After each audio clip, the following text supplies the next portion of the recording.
बिस्मिल्लाहिर्रहमानिर्रहीम, अस्सलाम वालेकुम रहमतुल्लाहि व बरकातुहू। मैं उम्मीद करता हूँ आप लोग सब खैरियत से होंगे।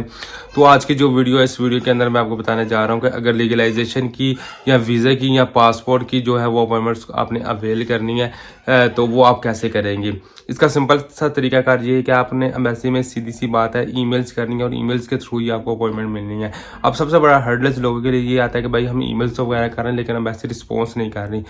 वो जब ईमेल्स आप कर रही होती है तो डेफिनेटली आपकी ईमेल जो है वो स्टैंडर्ड्स पर नहीं होती, तो इस वजह से आपको मैसेज जो है वो रिस्पॉन्स नहीं करती। जबकि मैसेज की साइड पर आप जाते हो तो वहाँ पर एम्बेसी ने स्पेसिफाइड मेंशन किया हुआ है कि जो आपको अपॉइंटमेंट्स है वो तकरीबन 10-15 दिन के अंदर अंदर जो है वो मिल जाएंगी। लेकिन जब आप अपनी ईमेल्स को अच्छे तरीके से मैनेज करके ईमेल्स नहीं करते तो आपको जो है वो अपॉइंटमेंट्स नहीं रिसीव्ड होती। यहाँ पर जो मैं बात करने जा रहा हूँ वो पुर्तगाल एम्बेसी की बात करने जा रहा हूँ, क्योंकि करंटली जिस तरह इटली एम्बेसी के अपॉइंटमेंट्स को अवेल किया जाता था उसी तरह पुर्तगाल एम्बेसी के अपॉइंटमेंट्स को भी इस तरह अवेल किया जाता है, चाहे वो वीज़ा की अपॉइंटमेंट हो या लीगलाइजेशन की हो या सबमिशन की हो।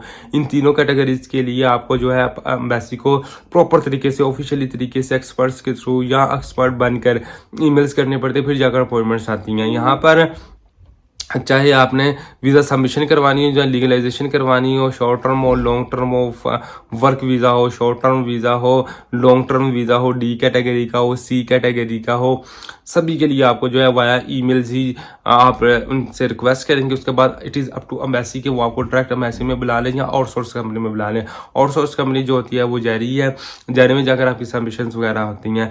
तो यहाँ पर आपको ये क्लियर मैं कर देना चाहता हूँ, मुझे काफ़ी ज़्यादा मैसेजेस आते हैं, यार हमने इतनी ज़्यादा मैसेजेस किए हैं लेकिन एम्बेसी की तरफ से कोई अच्छे तरीके से रिस्पॉन्स नहीं आ रहा है, या दोबारा से वो ऑटो जनरेटेड मैसेज आ जाते हैं। वो ऑटो जनरेटेड मैसेज वापस आने का मकसद यही होता है कि आपने जो ईमेल आईडी में कॉन्टेक्ट्स लिखा होता है वो उनके क्राइटेरिया के मुताबिक नहीं होता। अगर तो आप खुद पढ़े लिखे हैं या इस चीज़ को फॉलो करते हैं तो आपको खुद ही प्रॉपर अच्छे तरीके से वेल ऑर्गेनाइज तरीके से कॉन्टेक्ट्स को मैनेज करना होता है, और उसके बाद जाकर आप एम्बेसी में ईमेल्स करते हैं तो फिर जाकर आपको अपॉइंटमेंट्स आती है। अदरवाइज आप डेफिनेटली कंसल्टेंट को या अपने थर्ड पर्सन को हायर करोगे जो इस चीज़ को जानता हो, बारीकी को जानता हो, तो फिर जाकर जो है वो अपॉइंटमेंट्स या ईमेल्स वगैरह आपकी तरफ रिसीव्ड होंगी। लेकिन यहाँ पर एक और इश्यूज आते हैं पोस्ट मास्टर्स के। डेफिनेटली पोस्ट मास्टर्स एक बहुत बड़ा इशू है। जब भी अपॉइंटमेंट्स को अवेल किया जाता है तो पोस्ट मास्टर आपके लिए एक बड़ा बड़ा हर्डल और बड़ी बड़ी जो है प्रॉब्लम बन जाती है कि पहले तो इंसान कोशिश करता रहता है कि ईमेल चली जाए। जब ईमेल चली जाए और उसके बाद आपको मैसेज आ जाए कि आपने अच्छे तरीके से ईमेल नहीं की तो बड़ा डिसहार्ड होता है। तो फर्स्ट अटेम्प्ट में ही अगर आप अच्छे तरीके से ईमेल्स करोगे तो तभी आपकी जो है वो अपॉइंटमेंट्स को अवेल हो सकते हैं। तो यहाँ पर आपको हम अपनी सर्विसेज इंट्रोड्यूस करवाना चाहते हैं। अगर आप हमसे कॉन्टैक्ट करते हैं, हम आपके केस को स्टडी करने के बाद उसके मुताबिक कॉन्टैक्ट्स बनाने के बाद ईमेल्स करेंगे और उसके बाद जो है वो रिस्पॉन्स आएगा।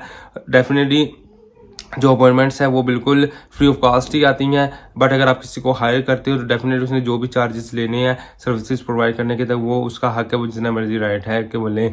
तो इसी से सिलसिले में पुर्तगाल एम्बेसी से रिलेटेड वीज़ा हो, चाहे आपका वर्क हो, चाहे लीगलाइजेशन हो या सबमिशन हो, उससे रिलेटेड अपॉइंटमेंट्स की सर्विसेज को अगर आप अवेल करना चाहते हैं तो आप हमसे कॉन्टैक्ट कर सकते हैं। डिस्क्रिप्शन में भी और स्क्रीन में भी आपको नंबर जो है वो शो हो रहे होंगे, और जितना हो सका हम आपको गाइड करेंगे।